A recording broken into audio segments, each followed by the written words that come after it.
Work is underway at the site of the city's temporary shelter village. Good evening, I'm Haley Perot alongside Ryan Bonazzo. Thank you for joining us. Thunder Bay's temporary shelter village is one step closer to reality, with site work finally moving forward. Sewer and water services have already been extended to the Alloy Place site, and other preparations, including tree cutting, are expected to start soon. Jessica Clement has the details. The city has rewarded both the design, build, and operating contracts for the temporary shelter village to two local companies, with Mudbox Modular handling the construction side, while Dimitrakopoulos Enterprises Inc. is set to operate the village for 5 years.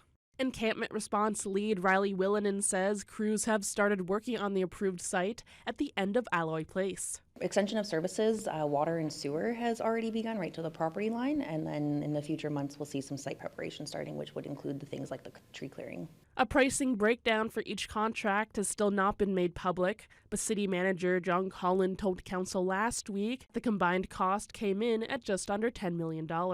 Design details of the site layout still need to be finalized, along with the grading and drainage plans. After that, crews will start clearing trees, excavating soils, place new granular materials, and install the perimeter fencing. Willinen says they anticipate opening early next year. So I can't speak to the timelines of the construction, but I can say that we are targeting an opening in late spring of 2026. The city will host a drop-in session next month to give residents the opportunity to speak with staff and learn more about the village. Willinen says they'll also start the process to establish a neighborhood liaison committee around that same time. So it'll comprise of city staff, some staff from the operator, people who live in the area, maybe work in the area, own a business in the area, and our purpose will be to gather and to talk about how things are going, share success, share challenges, and work through those together. Jessica Clement, TBT News. A discrimination claim against the Thunder Bay Police Board by its former chair won't move forward. Georgianne Morisseau filed numerous human rights complaints against the city police force and the board in 2021 and 2022.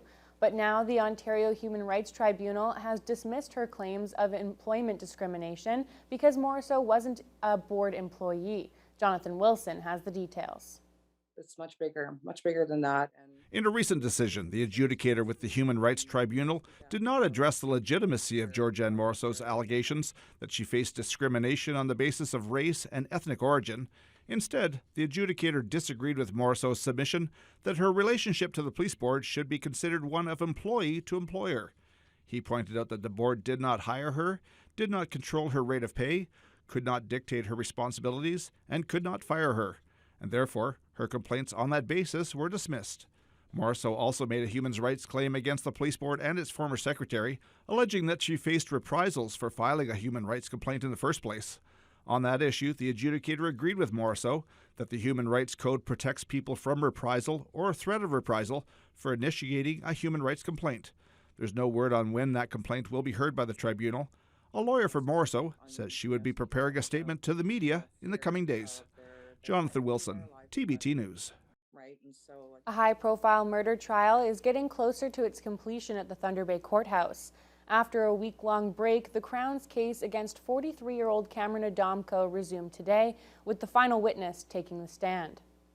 Adamko is accused of second-degree murder in connection with the stabbing death of his stepmother, 67-year-old Darlene Giba, at her West Fort home in June of 2023.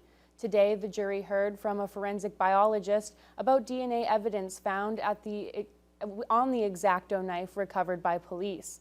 She testified that Giba was a match for the blood on the blade and that both Giba and Adamko fit the DNA profiles on the handle of the knife. But the woman formerly co-charged in the murder, John Asanago, was excluded from the DNA on the knife. Adamko's lawyer isn't calling any witnesses. The trial will resume again on Wednesday with the closing submissions. A large rally was held this weekend outside the Ear Falls government building to protest the indefinite shutdown of the local sawmill, announced by Interfor on October 17th. Officials with Unifor Local 324 were joined by Kiiwetinoong MPP Saul Mamakwa to put pressure on the company to reverse its decision. Joey Langdon reports. Protect Canadian jobs! Protect Canadian jobs! Over 100 people, including workers and supporters, gathered in Ear Falls on Saturday to stand united in the face of turmoil caused by the shutdown of the town's sawmill. Interforce called it a temporary curtailment, but the people here believe that the shutdown could be indefinite, causing much anxiety from the mill's 160 employees. Unifor Local 324 President Katrina Peterson explained why this rally was held. To come together for the community and for the workers of our Ear Falls sawmill and our woodlands on the trout forest, to gather in support of what's going on, obviously, and to show some solidarity, a bit of lobbying, obviously, for some issues that need to be addressed with all levels of government. The Ear Falls mill shutdown has been a hot issue for both the provincial and federal governments, highlighting the need for all levels of government across Canada to step in and help the forestry sector. That point was emphasized by Unifor's Northern Area Director Stephen Boone, who likened the shutdowns to casualties of an ongoing war. There's no way to say it other than it's an economic warfare against Canada from the United States and Donald Trump. I mean, he's talking about 51st state. He's talking about trying to break the Canadian economy. It's not just the forest sector. It's a whole number of sectors. And I'll reiterate what Katrina said. I mean, the goal right now is to work with all levels of government and all parties in government to rally behind Canadian workers and to rally behind Canadian industry. In the wake of the rally on Saturday, plus discussions with Interfor and government representatives, Peterson says there is still reason to be optimistic for the Ear Falls sawmill. We just want this mill up and running as soon as possible. It is a good mill. They're being Centre Canada. They have that ability to be able to keep their product within Canada more so than maybe on the west or east coast. It is, as Stephen had said, it is a very good mill. We have no concerns there, and we think they will be, there's a great chance they'll be up and running before we know. But again, I can't predict that. The sawmill has remained in indefinite shutdown since October 17th, and there's currently no date announced for any relaunch of production. Joey Langdon, TBT News. A local environmental group is recommending against a natural gas-fired power plant when it's presented at the Standing Committee for Growth meeting tomorrow. The plant is intended to boost the electricity supply during peak hours, providing the Thunder Bay area with a stable and reliable energy grid. Calgary-based energy company Versorium is proposing a 31-megawatt peaker plant on Maureen Street with an estimated cost between $50 and $80 million. If it's endorsed by City Council and approved by the IESO, it's targeted to be operational by February of 2029. But Paul Berger with CUSP, Citizens United for a Sustainable Planet, says Versorium's claim that the plant will be a net positive in greenhouse gas emissions is misleading. They're claiming that they're more or less not going to be emitting any greenhouse gases because they'll displace gases from somewhere else. This is like the drug dealer argument. If I don't sell the drugs, someone else will. It's clearly false. Right now we've got all kinds of solar and wind and battery storage projects that are coming down the pike. They're going to be cheaper as well as cleaner. So Versorium's claim that it's going to be somehow greenhouse gas negative is a total fabrication. In order for any power plant project to move ahead, the IESO requires that it must have a letter of support from the city. Berger will present his opinions at the Standing Committee meeting tomorrow evening, and the full City Council will discuss the power plant project next Tuesday. The CEO of the Registered Nurses Association of Ontario is in Thunder Bay this week, hearing directly from nurses about their experiences providing care to patients. Dr. Doris Grinspun was at Bite Restaurant this afternoon as part of the association's annual fall tour. The meet and greet allowed local nurses to share their experiences and discuss possible solutions for the ever-changing industry. Grinspun has noticed an increase of nurses in the Thunder Bay area who are internationally educated, and she's excited about that trend. You see more diversity in the public, more diversity in the profession. Internationally educated nurses are loving to come here. There is a camaraderie here again in Thunder Bay that is unique, maybe because it's a smaller community than big cities, but there is a closeness amongst people, and that I think is a good recipe for retention.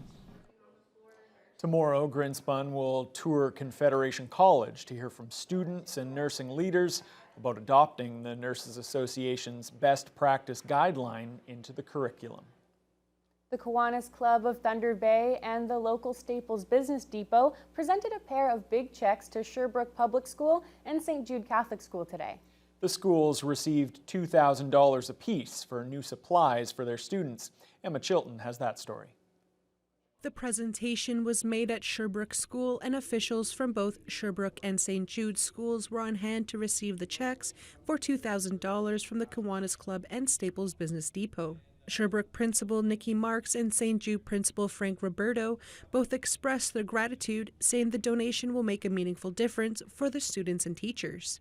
Oh, it's super exciting. We appreciate all of the donations from Staples and Kiwanis, as it does go a long way for our families and our community. So we do appreciate the generosity of our community. Our school was, nominated and selected as one of the award winners for the Staples Kiwanis Club annual award, which was fantastic. It's, prizes like this when you get an opportunity like this, it just provides a lot for our students that we wouldn't normally have.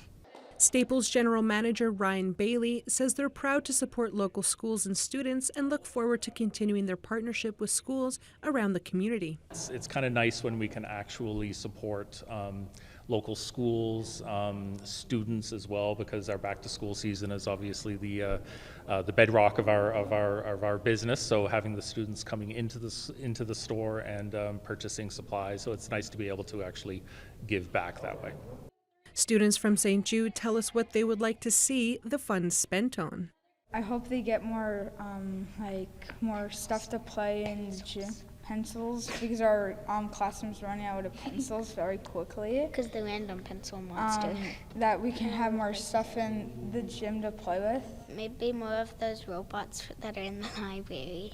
You grab a tablet and you can code them to do different actions. You can get them to talk. And you can get them to move around.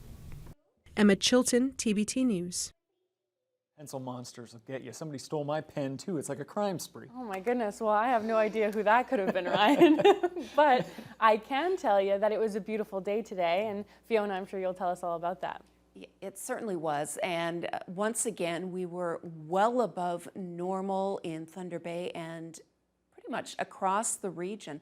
It was gorgeous. We had loads of sunshine.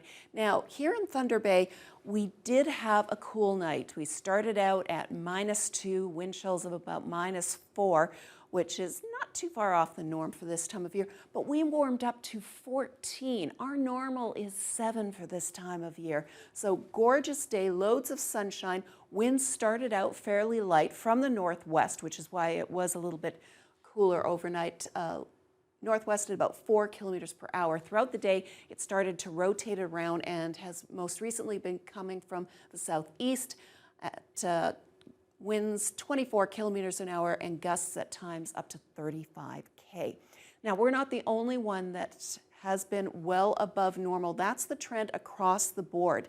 Now, to the west, closer to the Manitoba border, that's where the heat is centralized. No records, but boy, these were gorgeous days. Now, Fort Frances topped out at 16. They're currently at 15, and that was after an overnight low of just 8 Celsius. So their overnight low was pretty much what should be their daytime high for the day. So they started on the plus side to begin with. Red Lake has had mostly cloudy skies. They did have a brief shower in the last hour or so, but their overnight low was 11 Celsius, which of course well above the norm for this time of year. They should be around 3 Celsius for their daytime high at this time of year, and they're currently at 14. Loads of sunshine throughout the central region in Dryden, Upsala, Armstrong, and into Greenstone, where they're currently at 10. They topped out at 13 today. They're another one that should be closer to about 4 or 5 Celsius for this time of year. Little cooler on the north and eastern shores of Lake Superior. They're currently at 8 in Marathon and Wawa, 9 in Sault Ste. Marie, but again, still above normal. and that's been under mostly cloudy skies for much of the day. Here in the city of Thunder Bay, we are once again going to stay above freezing mark like other portions of the region did last night. We're going to sit at 2 Celsius. And that's going to set the stage for another mild day tomorrow. In fact, the above seasonal temperatures are going to stick around for a while. Might get a little bit more cloud tomorrow, but not to panic because we've got more sunshine and more heat on the way, and I'll have more details on that later on in the news hour. Oh, we've certainly been spoiled so far this Oh, we fall. have. Thanks a lot. Thanks a lot, Fiona.